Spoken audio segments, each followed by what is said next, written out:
Assalamualaikum warahmatullahi wabarakatuh. Alhamdulillah. Alhamdulillahilladzi anzala 'alaihi al-kitaba al-mustabina hudan li-ulil albab. Asyhadu an la ilaha illallah wahdahu la syarika lah. Wa asyhadu anna sayyidana wa nabiyyana Muhammadan 'abduhu wa rasuluhu la nabiyya ba'dah.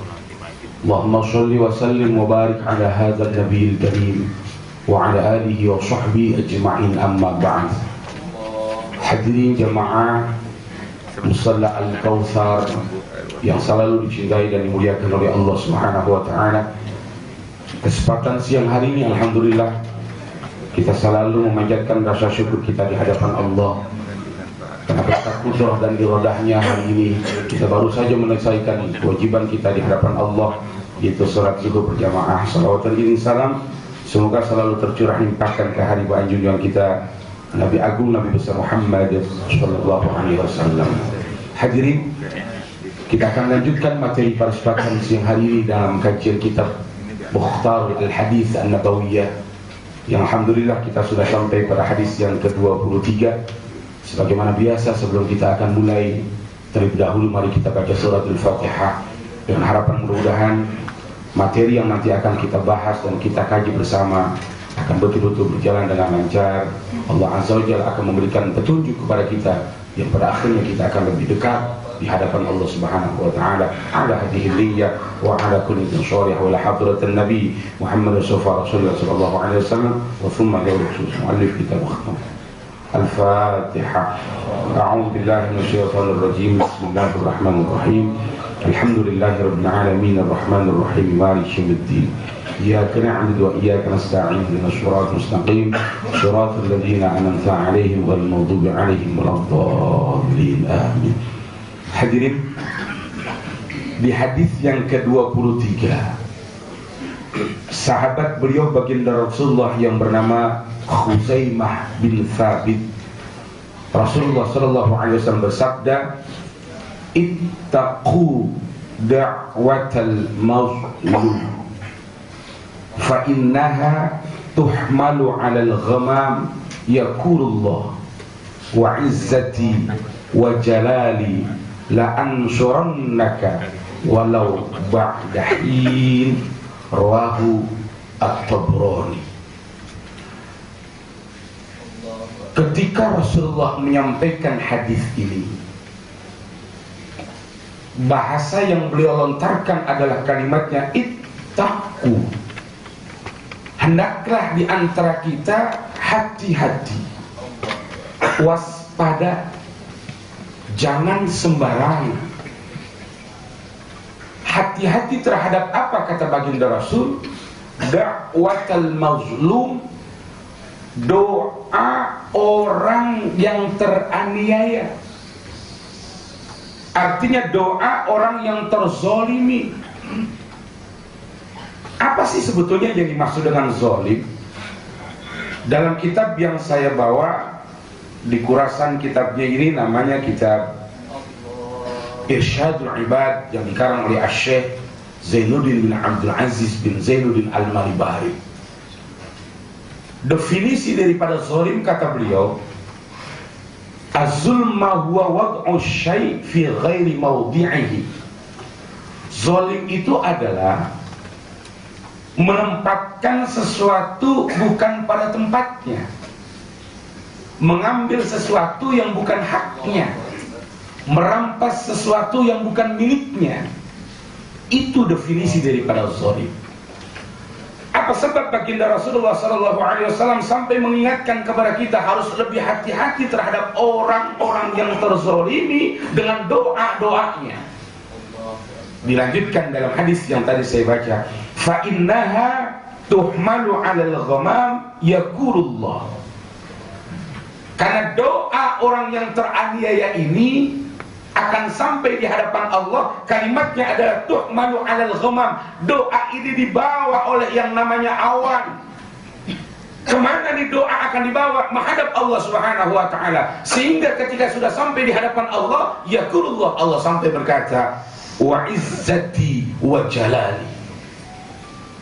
Allah Azza wa Jalla yang sudah mulia, Allah Azza wa Jalla yang sudah sangat luar biasa hebatnya, sampai meyakinkan bagi orang-orang yang terzalimi manakala dia berdoa maka doanya mustajabah, sampai Allah berkata wa izzati, alif atau waw di sini ada merupakan wawunya waw qasam bermakna sumpah. Allah sampai bersumpah wa izzati, demi kemuliaanku, wa jalali, dan demi keagunganku. Hadirin, ini mohon maaf kalau bahasa kasarnya, Allah nggak bersumpah aja manusia, makhluk-makhluk yang ada di dunia ngerti Allah sangat luar biasa hebatnya, maha agung, maha di atas segala yang maha. Tapi Allah sampai meyakinkan kepada kita wa izzati, demi kemuliaanku, wa jalali, dan demi keagunganku. Apa tujuannya? Memberikan pengertian kepada kita, jangan sembarangan kalau kita berbuat sesuatu sama orang. Allah Subhanahu wa taala berkata, la ansurannaka ini adalah memiliki makna yang sangat tinggi ketika satu fi'il dimasuki dengan huruf lam yang bermakna li taukid. La ansurannaka, kalau bahasa gampangnya pasti, yakin, saya akan bantu itu orang, saya akan tolong itu orang, saya akan selamatkan itu orang, walau ba'da hin, walaupun dalam waktu yang tidak terlalu lama. Hadirin jemaah yang dimuliakan oleh Allah Subhanahu wa taala. Maka Allah Azza wa Jalla senantiasa mengingatkan kepada kita dalam beberapa ayat Al-Qur'anul Karim. Di antaranya ada surat Al-Ibrahim ayat 42. Allah Subhanahu wa taala berfirman, bismillahirrahmanirrahim, wala tahsabanallahu ghafila amma ya'maluz zalimun innama yu'akhiruhum liyaumin tashkhasu fihi al-absar. Kata Allah Azza wa Jalla, jangan kau anggap aku ini lupa tentang apa yang kau lakukan ketika kau berbuat zalim terhadap hamba-hambaku. Innama yu'akhiruhum liyaumin tashkhasu fihi al-absar. Suatu saat nanti, kata Allah Subhanahu wa taala, akan aku perlihatkan kepada engkau, akan aku tunjukkan kepada engkau bagaimana ketika orang-orang yang berbuat zalim, kemudian yang dizalimi mengangkat tangannya di hadapan Allah, seraya dia berkata, seraya dia berdoa, seraya dia meminta di hadapan Allah, apa yang diinginkannya di hadapan Allah semuanya pasti akan dikabulkan oleh Allah Subhanahu wa taala. Hadirin, jujur dalam hati yang paling dalam kita nih, saya dan semuanya pasti pernah berbuat zalim, dan kita pun pasti pernah dizalimi. Kadar berbuat zalimnya, kadar terzaliminya di antara kita beda-beda. Maka dari itu, ketika baginda Rasulullah SAW dalam keterangan yang lainnya menjelaskan kepada kita bagaimana ketika nanti orang-orang ketika sudah dikumpulkan di padang mahsyar, pada saat mereka sedang dimintai pertanggungjawaban di hadapan Allah Subhanahu wa taala, ketika Rasulullah mengumpulkan para sahabat-sahabatnya di hadapan sahabat, Rasul berkata, atadruna minal muflis min ummati. Hadis ini diriwayatkan oleh sahabat Abi Hurairah. Ya, atadruni min ummati minal muflis, kata baginda Rasul, sahabat-sahabatku, tahu enggak, ngerti enggak, paham enggak siapa tuh orang-orang yang dalam kondisi bangkrut, orang-orang dalam kondisi yang pailit di antara umat-umatku? Qalu, para sahabat ketika ditanya oleh baginda Rasulullah SAW, mereka berkata, para sahabat ditanya oleh Rasulullah, kemudian mereka berkata, apa kata para sahabat Rasulullah SAW? Ya, sahabat menjelaskan kepada baginda Rasulullah ketika ditanya, orang yang dalam kondisi bangkrut, orang yang dalam kondisi muflis, apa kata sahabat? Di sini dijelaskan, fina man la dirhamalah wala mata'a. Wahai baginda Rasul, orang yang bangkrut adalah orang yang tidak punya harta, orang yang tidak punya kekayaan, orang yang tidak punya investasi. Artinya ketika harta dia berlimpah, uang dia banyak, investasi di mana-mana, habis, nyaris tak tersisa. Tuh namanya orang bangkrut, kata sahabat. Ketika sahabat menyampaikan hal ini, kemudian baginda Rasulullah SAW berkata, apa kata Rasulullah? Innal muflis min ummati mayyati yaumal qiyamah bi sholatin wa siyamin wa zakatin fayati qad syamata hadza wa qadhafa hadza wa akal ma hadza wa safaka ma hadza wa daraba hadza fayuqta hadza min hasanika wa hadza min hasanika fa in faniyat hasanahu. Kata baginda Rasul, orang yang muflis itu, orang yang bangkrut itu bukan orang yang duitnya habis, bukan orang yang kekayaannya sirna, bukan orang yang punya investasinya hilang, bukan. Apa kata baginda Rasulullah SAW? Nanti itu umatku akan datang, dia membawa amalan sholatnya, dia akan membawa amal puasanya, dia akan membawa amal ibadah hajinya, dia akan membawa amalan ibadah-ibadah yang lainnya.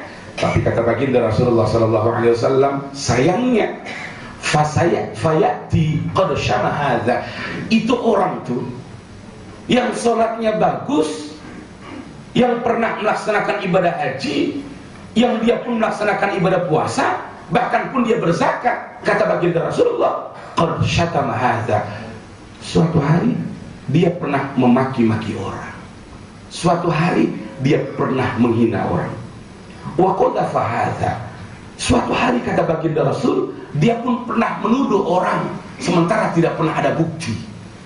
Ya, wa akal mala hadza, suatu hari itu orang memakan harta orang tersebut padahal bukan haknya, bukan miliknya. Wa safaka hadza, dan dia pun pernah ya ribut bahkan bertumpahan darah kepada orang tersebut. Wa daraba hadza, dia pun pernah memukul seseorang. Fayuqta hadza min hasanika. Ketika mereka sudah punya amal-amal ibadah yang banyak, kemudian ketika nanti mereka dikumpulkan di padang mahsyar, Allah bicara kepada masyarakat, Allah bicara kepada penduduk dunia, Allah bicara kepada orang-orang yang kumpul. Bahasa gampangnya, wahai hamba-hambaku, si A nih pernah melaksanakan sholat dan sebagainya, amalnya begitu banyaknya. Baik, apakah di antara anda pernah tersakiti oleh si A?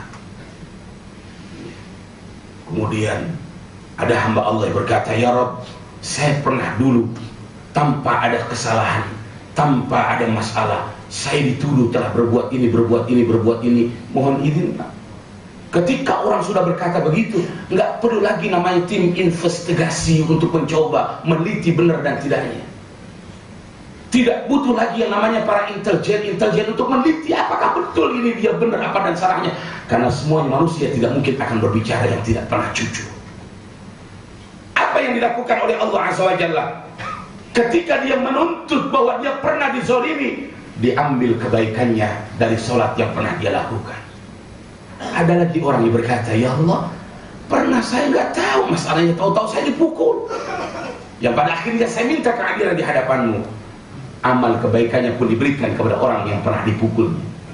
Datang lagi orang yang dia berkata pernah disakiti, macam-macam yang pada akhirnya ketika kebaikan-kebaikan yang begitu banyaknya habis diberikan kepada orang-orang yang pernah dizolimi di dunia, yang pada akhirnya dia sudah tidak pernah memiliki apa-apa. Sementara masih banyak orang yang menuntut di hadapan Allah tentang perlakuannya ketika di dunia. Ya. Ibaratnya dia persiapan amalnya itu habis diminta oleh orang-orang semuanya. Apa yang terjadi sementara kebaikannya nggak ada? Kata baginda Rasulullah SAW, ya fa in faniyat hasanah qabla ayyudha ma alai ukhidha min khotoyahum wa futrihat alaihi thumma turahfillah. Ketika kebaikan-kebaikan orang tersebut tadi sudah tidak lagi ada yang bisa diambil untuk dilimpahkan kepada orang-orang yang pernah disakiti, apa yang Rasulullah sampaikan kepada sahabat, apa yang Allah berikan kepada mereka, maka kejelekan-kejelekan, kesalahan-kesalahan orang yang pernah disakiti dikumpulkan, dilimpahkan kepada orang yang tadi datang bahwa amal ibadah sholat yang sudah habis semuanya, yang pada akhirnya itu manusia tadi sedikit pun tanpa membawa bekal, hanya sisa dosa, bukan dari dirinya, dari orang lain yang pernah disakiti waktu di dunia. Apa yang dilakukan oleh Allah Azza wa Jalla, yang pada akhirnya ini manusia dimasukkan ke dalam neraka. Disebabkan karena apa? Karena muflis, bangkrut. Hadirin jemaah yang dimuliakan oleh Allah Subhanahu wa Ta'ala, maka mari dalam kesempatan siang hari ini kita mencoba. Berat rasanya manakala dalam kehidupan kita senantiasa selalu menyakiti orang.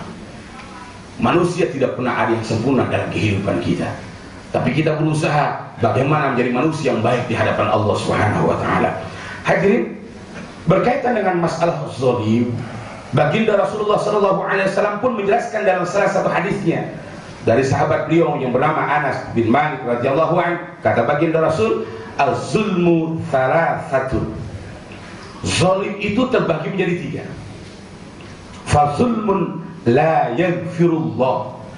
Ada perbuatan zalim yang tidak pernah mendapatkan ampunan dari Allah. Yang kedua, wa zulmun yaghfiruhu. Perbuatan zalim yang mendapatkan ampunan dari Allah. Yang ketiga, wala yatrukuhu. Perbuatan zalim yang Allah tidak pernah berikan sesuatu kepada orang tersebut kecuali orang tadi meminta maaf kepada orang yang pernah dizaliminya. Apa yang pertama yang kata baginda Rasulullah SAW, zalim yang tidak pernah mendapatkan ampunan dari Allah, fa amma zulma alladzi la yaghfiruhu fasyirk. Berbuat zalim yang tidak pernah mendapatkan ampunan dari Allah Subhanahu wa taala adalah manakala di antara kita berbuat syirik. Hal inilah yang dijelaskan oleh Allah dalam surat Luqman ayat 13.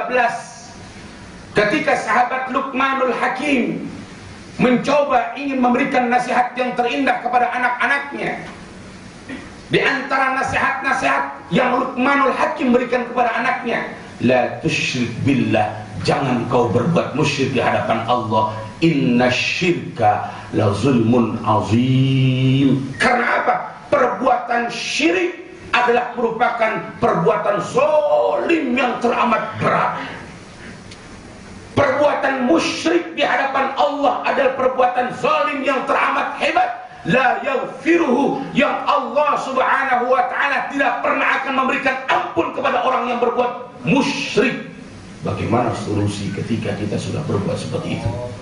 Bertaubat di hadapan Allah dengan taubatan nasuha. Yang kedua, kata baginda Rasulullah SAW, apa perbuatan zalim yang ketika Allah Subhanahu wa taala akan memberikan ampunan kepada kita? Manakala di antara kita berbuat sesuatu hal yang jelek di hadapan Allah, kita minta maaf, minta ampun dengan memperbanyak ibadah, Allah akan ampuni. Saking sangat sayangnya Allah kepada kita. Hadirin jemaah yang dimuliakan oleh Allah Subhanahu wa taala, ketika Allah memberikan nikmat yang begitu besarnya kepada kita, nikmat sehat, nikmat panjang umur, bagaimana cara kita bersyukur di hadapan Allah? Manfaatkan nikmat sehat dan panjang umur, tidak lain tidak bukan adalah untuk ibadah di hadapan Allah. Zalim manakala di antara kita diberikan nikmat yang panjang umurnya, sehat badannya, sementara kita tidak pernah berbuat baik di hadapan Allah. Zalim manakala Allah berikan amanah harta yang berlimpah kepada kita, kekayaan yang cukup, uang yang banyak, sementara uang tidak pernah kita gunakan untuk hal-hal yang baik. Zalim manakala di antara kita tahu waktunya sholat sudah tiba, waktunya ibadah sudah datang, sementara kita nggak buru-buru melaksanakan ibadah di hadapan Allah. Mohon izin Pak, sekarang kan lagi ngetrennya orang lagi asyik kumpul berempat, bukannya mereka melaksanakan ibadah, bukannya mereka wirid, lagi ngasah batu, lagi gosok. Berjam-jam dia kuat, berjam-jam dia mampu. Islam tidak pernah melarang toh baginda Rasulullah pakai yang namanya cincin, tapi ada aturan mainnya. Apalah artinya kita pakai yang namanya batu cincin sementara kita lupa di hadapan Allah Subhanahu wa taala? Di mana ada tempat batu yang bagus kita sampai, di mana ada batu yang bagus kita hadir, sementara banyak kegiatan-kegiatan positif, pengajian misalnya, ada ceramah contohnya, sedikit pun kita tidak pernah tersentuh untuk datang melaksanakan kegiatan-kegiatan baik, sementara hal-hal itu kita ojo-ojo, kita kejar-kejar untuk meraih bagaimana keinginan kita bisa sampaikan, sementara kita lupa di hadapan Allah. Hadirin, lagi asyik-asyiknya dia bahas ngasa yang namanya batu, gosok batu, panggilan Allah tiba, Allahu Akbar, Allahu Akbar, bukannya buru-buru ya dihentikan gosokannya, melaksanakan perintah Allah, tapi apa yang diucapkan? Aduh, lagi enak-enak gosok, azan lagi. Bukan dia bergegas untuk melaksanakan ibadah di hadapan Allah, dia asyik terus, yang pada akhirnya sholatnya ditinggalkan, waktunya dilalaikan. Dia tidak pernah melaksanakan perintah Allah. Ingat hadirin, manakala di antara kita di dunia sedang asyik gosok-gosok batu, sementara kita lupa di hadapan Allah, sehingga kita meninggalkan perintah-perintah Allah, nanti manakala di padang mahsyar kita dikumpulkan oleh Allah, gantian kita yang digosok sama batu. Terpikir oleh kita, ini kalau batunya cuma hanya kecil, kalau batu giok yang ada 2 orang, apa nggak hancur pada kita? Jadi hadirin jemaah dimuliakan oleh Allah Subhanahu wa taala. Artinya ketika Allah memberikan kelonggaran waktu pada kita sementara kita tidak pernah manfaatkan ini semuanya, hati-hati. Berarti kita telah berbuat zalim di hadapan Allah. Allah Subhanahu wa taala sayang sama kita. Allah Subhanahu wa taala sangat luar biasa sama kita. Artinya suatu hari pada saat kita berbuat zalim di hadapan Allah, kita minta maaf di hadapan Allah, kita minta ampunan di hadapan Allah, Allah Subhanahu wa taala pasti akan memberikan ampunan kepada kita. Itu yang kedua. Yang ketiga, kata baginda Rasulullah sallallahu alaihi wasallam, perbuatan zalim yang dibiarkan oleh Allah, artinya dibiarkan, dia tidak pernah akan mendapatkan ampunan dari Allah sebelum si A yang telah menyakiti si B ini nanti ikhlas dan ridho dengan apa yang dilakukannya. Artinya ketika waktu di dunia dia tidak pernah berkata, saya nggak pernah senang dengan apa yang kau lakukan, tunggu nanti pada saat di akhirat, maka keadilan Allah akan sampai kepada kita. Ini yang harus kita khawatirkan. Hadirin jemaah yang dimuliakan oleh Allah Subhanahu wa taala. Ada beberapa keterangan, ya, cerita yang pantas kita renungkan dalam kehidupan kita. Di kitab yang saya jelaskan ini ada satu cerita begini, Pak. Suatu hari ada seorang yang memiliki kekuasaan. Ketika dia lewat di pinggir laut, kemudian melihat orang lagi mancing, mendapatkan ikan yang besar. Si A ini merasa punya kekuatan, menganggap ikan kasih saya. Kata tukang mancing, saya carinya susah, enggak saya kasih. Saya beli, enggak kasih. Minta nggak dikasih, akhirnya apa? Diambil ikannya. Ketika ikannya udah diambil, pada saat ikannya sudah ada di tangannya, ini jaringnya digigit oleh ikan. Ya, ketika digigit oleh ikan tuh jaringnya tuh lama sakit. Ya, akhirnya apa? Dia ke dokter. Apa kata dokter? Oh, itu yang gigit ikan nggak sembarangan. Artinya bagaimana? Ikannya mungkin kecil dari dia punya racun yang begitu hebatnya. Kata dokter, sarannya biar nanti penyakitnya tidak menjalur kemana-mana, tidak nanti akan menyambung kemana-mana, menyebar kemana-mana, dipotong jarimu. Karena yang bilang adalah dokter dengan disiplin ilmunya, dipotong itu jari jemarinya. Tapi apa yang terjadi? Ketika jarinya dipotong, merembet lagi terus sampai ke telapak tangannya. Ya, ketika telapak tangannya pun menjadi seperti itu, kata ada potong lagi, potong. Ketika sudah dipotong menjalar lagi sampai ke sikutnya. Ketika sikutnya sudah dipotong, ya, yang pada akhirnya, ya, dia baru sadar. Ya, ini penyebabnya bukan karena ikan, penyebabnya karena ketika dia ngambil ikan ini dengan tidak cara yang baik, mengambil paksa. Akhirnya apa? Ditanya oleh orang ahli, coba perhatikan apa yang kau pernah lakukan. Ya Allah, iya. Saya pernah jalan-jalan ke laut karena memang itu wilayah saya. Ya, kemudian ketika ada orang mancing, saya minta nggak dikasih, saya ambil tuh. Nah, solusinya adalah bagaimana? Coba kau datang ke rumahnya, minta ikhlas dan ridhonya. Hadirin jemaah dimuliakan oleh Allah, apa yang terjadi? Ketika dia sadar akan hal-hal yang pernah dilakukan, dicari ketemu. Ketika ketemu, tangannya sudah dalam kondisi yang diamputasi. Ya, ketika dia datang ke tempat orang yang tadi memancing itu, lupa siapa bapak saya, pernah diceritakan, teringat, ya Allah Pak, tolong maafkan saya, ampuni saya sudah kondisi ini. Kalau sampai saya dibiarkan, mungkin seluruh anggota tubuh saya nanti akan terus menjalar sakit yang sangat luar biasa. Ketika ditanya, apakah ketika engkau saya ambil ikannya, kau berkata di hadapan Allah? Saya tidak pernah berkata, cuma dalam hati berkata, ya Rabb, kau punya kekuasaan, aku berharap apa yang dilakukan oleh orang tersebut kau balas dengan apa yang kau inginkan. Cuma hanya sebatas itu, doanya mustajabah. Hadirin jemaah yang dimuliakan oleh Allah Subhanahu wa taala. Suatu hari ada seorang perempuan yang memiliki rumah yang kecil, ada di lingkungan istana. Si raja bolak-balik negosiasi sama ibu tadi untuk dibeli, nggak dikasih karena itu mungkin rumah yang sangat disayanginya walaupun cuma hanya rumah gubuk. Berbagai macam caranya dicari nggak pernah ada. Akhirnya si raja tadi, ketika orang tua yang memiliki rumah si ibu tadi pergi, dia perintahkan pada anak buahnya, ya, habis itu yang namanya rumah, ratakan dengan tanah. Ketika ibu kembali, itu mana rumah saya? Ditanya, siapa yang seperti ini? Raja. Apa si ibu berkata? Ya Allah, engkau adalah majikanku, engkau adalah Tuhanku. Ketika aku pergi kemana-mana, ada engkau yang menjaganya. Aku minta kehadiran wahai Allah Subhanahu wa taala. Si ibu tadi termenung-nunggu di pintu istana. Ketika Raja dan para anak buahnya keluar melihat si ibu tadi, bertanya, "Bu, ngapain di sini lagi?" "Saya cuma pengen melihat bagaimana kehebatan Allah yang akan meruntuhkan istanamu." Ditawain sama raja dan anak buahnya. Bu, gembel, doanya kagak bakal manjur. Orang miskin doanya nggak akan mustajabah. Ditawain sama raja. Si ibu tadi cuma hanya termenung sambil meneteskan air mata. Aku akan lihat bagaimana kehebatan Allah Subhanahu wa Ta'ala. Ya, hadirin jemaah berbahagia, ketika waktu terus berjalan, pada saat malam hari dengan izin Allah Subhanahu wa Ta'ala, tiba-tiba istana yang begitu megahnya runtuh, luluh lantah, nyaris tak tersisa. Disebabkan karena apa? Dakwatul mazlum, doa orang-orang yang teraniaya. Maka dari itu hadirin jemaah dimuliakan oleh Allah, begitu hebat dan dahsyatnya doa yang teraniaya.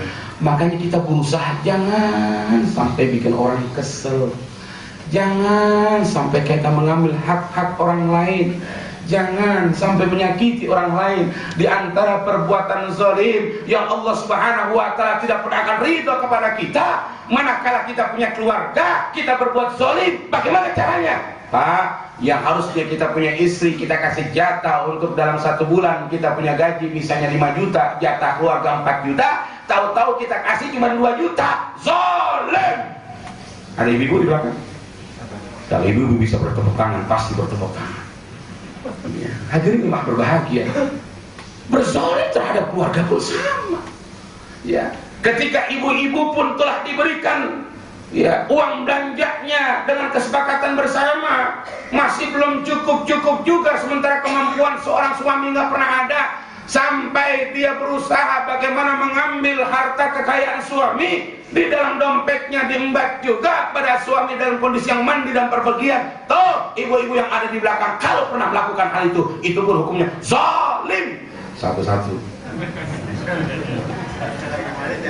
Hadirin jemaah berbahagia, zalim. Makanya kita berusaha.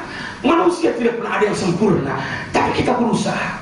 Ini yang telah dilakukan oleh baginda Rasulullah SAW. Bagaimana ketika baginda Rasulullah akan meninggalkan dunia yang fana ini, dikumpulkan para sahabat-sahabatnya. Sambil beliau berdiri dalam kondisi yang gemetar, beliau berkata, "Wahai para sahabat-sahabatku, siapa saja di antara engkau yang pernah aku sakiti, siapa saja di antara engkau yang pernah aku lukai, siapa saja di antara engkau yang pernah hartanya aku ambil, mumpung aku masih ada di dunia, aku ikhlas, aku ridho, apa yang kau minta, mumpung Allah masih belum menjemput saya." Baginda Rasul contohkan hal itu. Sahabat semua berpikir, hati nggak mungkin Rasul melakukan hal itu, nggak mungkin. Tapi mengapa Rasulullah sampai melakukan hal itu? Karena Rasulullah SAW memberikan pelajaran yang terindah dalam kehidupan kita. Hati-hati, karena bicara tentang hakul adami, bicara tentang hak manusia terhadap manusia, Allah Subhanahu wa Ta'ala tidak pernah memberikan ampun kecuali manusia telah memberikan ikhlas dan ridho kepada kita. Ini yang paling berat, hadirin jemaah yang dimuliakan oleh Allah. Maka hal inilah yang senantiasa manakala di antara keluarga kita, saudara kita, sahabat kita yang meninggal dunia, pada saat akan disolatkan jenazahnya, keluarga akan berkata, "Hadirin, di depan kita telah terbujur kaku saudara kita. Saya atas nama keluarga sahibul musibah, manakala si A memiliki hakul adami, hutang piutang, sangkut pautnya dengan hal yang lainnya, mungkin pernah disakiti dan sebagainya, mohon ikhlas dan ridhonya." Karena apa? Allah Subhanahu wa Ta'ala tidak pernah akan ampuni ini manusia. Allah Subhanahu wa Ta'ala tidak pernah akan selamatkan ini manusia, manakala di antara manusia-manusia lainnya pernah terzalimi yang dia tidak pernah memintakan maaf untuknya. Ini yang harus kita pikirkan. Hadirin, bagaimana kalau di antara kita pernah menyakiti sementara kita sudah lupa di mana tempatnya, di mana lokasinya, siapa orangnya. Bolak-baliklah kita berkata di hadapan Allah, "Ya Rabb, dengan barakah Fatihah, dengan amal jariah yang saya berikan amal jariah ini, berikan sedekah ini pahalanya kepada orang yang pernah saya sakiti, ya Allah. Mudah-mudahan mereka memaafkan saya." Itu solusi yang selama ini kita akan perbuat di hadapan Allah. Hadirin, mudah-mudahan dengan apa yang disampaikan oleh baginda Rasul, begitu dahsyatnya doa orang yang terzalimi antara dia dengan Allah tanpa ada hijab, tanpa ada penghalang, maka kita akan lebih hati-hati lagi manakala kita bertindak dan melakukan satu hal. Kalau memang orang disakiti, introspeksi kita diri, kira-kira kalau kita begitu sakit nggak? Kalau kita sakit, jangan sampai menyakiti orang. Kalau kita dipukul sakit, jangan sampai memukul orang. Itu yang dipesan oleh baginda Rasul. Hadirin, waktulah yang kita memungkinkan untuk kita lanjutkan dalam materi selanjutnya. Maka dari itu mudah-mudahan kajian pada kesempatan siang hari ini tentang dahsyatnya doa yang teraniaya mampu kita renungkan dalam kehidupan kita, yang pada akhirnya kita semuanya berharap Allah Subhanahu wa taala akan memberikan terus kekuatan iman dan Islam kita agar kita tidak menjadi orang-orang yang terzalimi di hadapan Allah Subhanahu wa taala, dan pula kita tidak menjadi orang-orang yang berbuat zalim di hadapan Allah Subhanahu wa taala. Sebelum kita tinggalkan tempat ini, kita angkat tangan kita di hadapan Allah seraya kita berdoa. Baca Fatihah, mudah-mudahan dengan barakah Fatihah Allah kuatkan iman Islam kita, Allah panjangkan umur kita, Allah murahkan rezeki kita, Allah lancarkan urusan usaha kita, Allah jadikan keluarga kita keluarga yang sakinah, mawaddah, warahmah, jadikan anak kita anak yang saleh dan salehah, Allah jadikan urusan perkawinan yang kita cintai menjadi urusan yang senantiasa terus akan mendapatkan kemajuan dan keberkahan Allah Subhanahu wa taala. Bitilkan liyal Fatihah. Bismillahirrahmanirrahim. Alhamdulillahirabbil alamin arrahmanir rahim maliki yaumiddin iyyaka na'budu wa iyyaka nasta'in ihdinas siratal mustaqim siratal ladzina an'amta 'alaihim ghairil maghdubi 'alaihim waladdallin. Bismillahirrahmanirrahim. Alhamdulillahi fina ma huwa fi madina wal masrahina fi duhal 'arifina nafa'ana fi dunya wa dunya wal akhirah. Allahumma akrimna bi nuril fahm wa akhrijna fahman nabiyyi wa hifzal muslim wa ilhamal malaikati bi rahmatika ya arhamar rahimin wa nafil lana wa tub 'alaina innaka antat tawwabur rahim. Rabbana fil lana wa li walidina warhamna kama ربنا صغار. ربنا يا الله آتنا في الدنيا حسنة وفي الآخرة حسنة وقنا عذاب النار والحمد لله رب العالمين. Demikian, insyaallah kita berjumpa Rabu yang pertama di setiap bulan yang akan datang. Demikian dari saya, billahi taufiq hidayah. Assalamualaikum warahmatullahi wabarakatuh.